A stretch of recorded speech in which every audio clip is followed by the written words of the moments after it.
Community, Pastor Brad here, another daily Bible reading coming at you. Glad you guys are joining us this way. Today our reading is from Hosea chapter 3, verses 1 through 5. And join me as I read it. The Lord said to me, "Go, show your love to your wife again, though she is loved by another man and is an adulteress.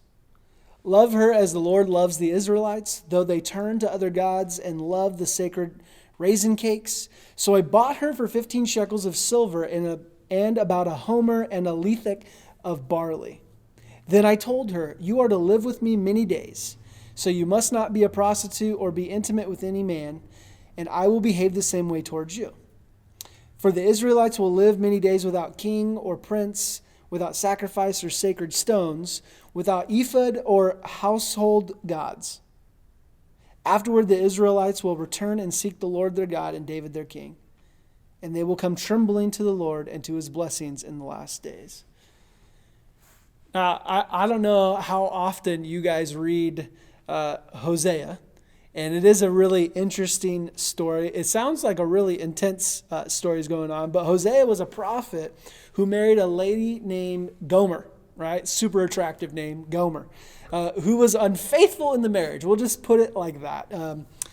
Like I said, read this story whenever you get a chance, but she was definitely unfaithful in their marriage. But here's the thing, their marriage was actually a metaphor for the relationship between Israel and God. So there's a lot of parallels of what Hosea is dealing with.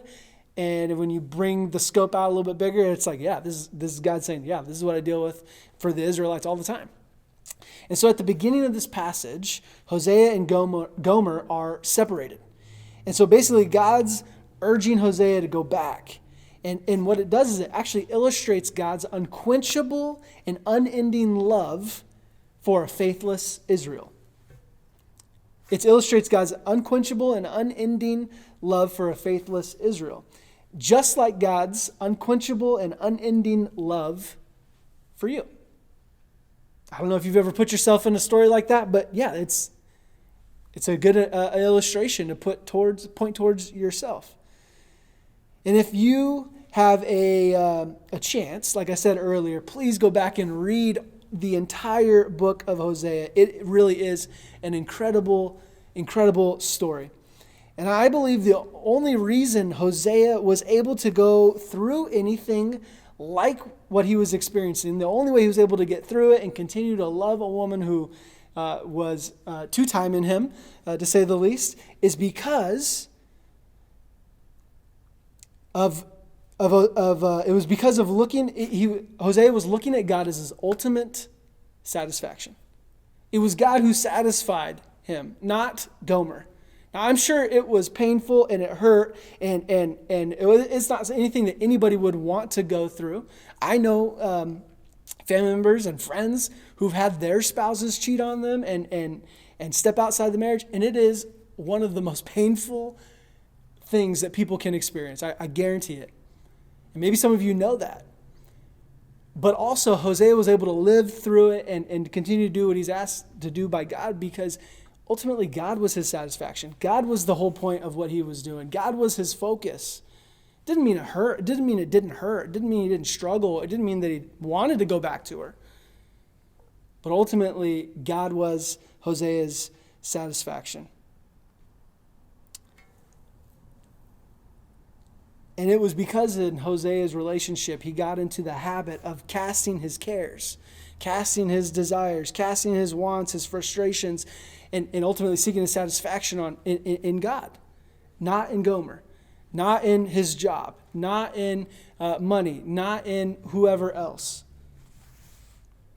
And at the end of this passage, what it does is it reveals that there will be a time of restoration.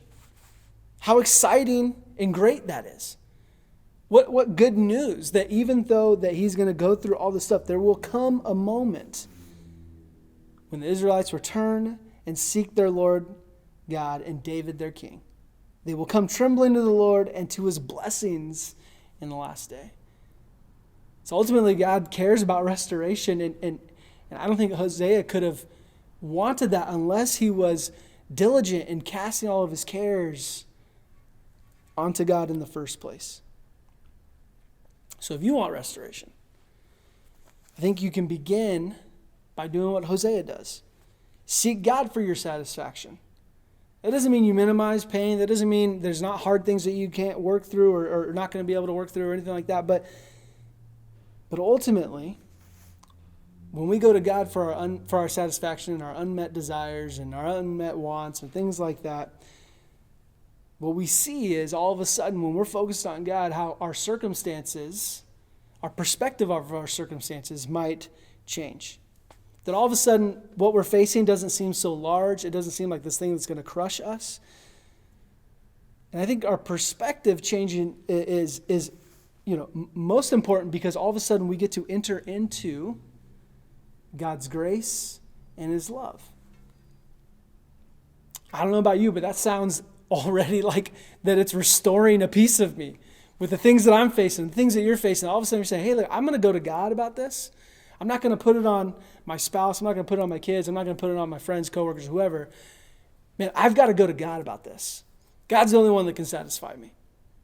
And all of a sudden that begins to change, and it doesn't seem like the problem is this thing that can't be solved. So I don't know what it is for you today, but my encouragement is that you seek God. That He's the one that you cast your expectations and desires and satisfaction, or you find your satisfaction in Him, and see how it changes your perspective in the relationships around you. Thanks, you guys, for joining. Can't wait to see you next time.